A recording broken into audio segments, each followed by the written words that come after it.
আজকে আমরা দাখিল অষ্টম শ্রেণীর আকাইদ ও ফিকা বইটি পড়ব। প্রথম পাঠ থেকে শুরু করব।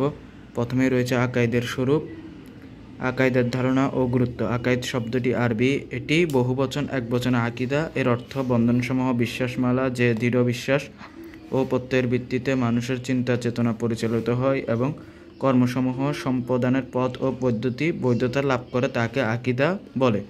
এটা প্রশ্নে আসতে পারে, বিশুদ্ধ আকিদা পোষণ ছাড়া কোনো চিন্তা চেতনা, দর্শন ও কর্ম যথার্থভাবে আল্লাহর দরবারে কবুল হয় না। আমলকে যদি দেহ ধরা হয়, আকিদা তার প্রাণ। এটা এমসিকিউতে আসার সম্ভাবনা বেশি। দেহ যেভাবে প্রাণ ছাড়া অকার্যকর, তেমনি সহি আকিদা ছাড়াও আমলও মূল্যহীন। তাই ইসলামী শরীয়তে আকিদা বিষয়ে সহি ইলম অর্জন করাকে ফরজ করা হয়েছে। এটাও আসবে, সহি ইলম অর্জন করাকে আকিদার ক্ষেত্রে কি করা হয়েছে? ফরজ। এক আল্লাহরকে মানার মাঝে যে শান্তি নিহিত বা দলিল ও প্রমাণের ভিত্তিতে উপলব্ধি করা, মন মানসিকতা স্থির করাই আকিদার মূল চেতনা।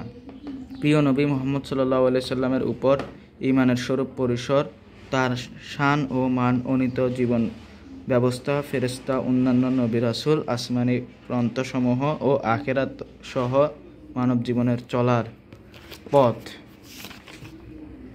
চলার দর্শন ও দিক নির্দেশনা কী হবে তাই নির্দেশ করে আকাইদ।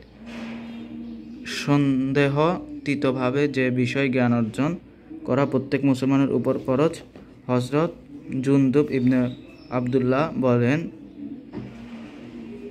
আমাদের ভরপুর যৌবনে আমরা নবী করিম সাল্লাল্লাহু আলাইহি এর সাথে কাটিয়েছি। আমরা কোরআন শিখার পূর্বে ঈমানের আকাইদ শিক্ষা গ্রহণ করেছি। এরপর কোরআন শিখার মাধ্যমে আমাদের ঈমান আরও মজবুত হয়েছে। আজকের পর্ব এতটুকু পর্যন্ত। এরপর আমরা মুমিনের জীবনে সহি আকিদার প্রয়োজনীয়তা এগুলো দেখব।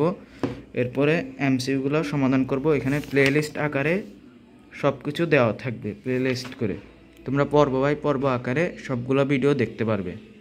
আজকের মতো এতটুকুই।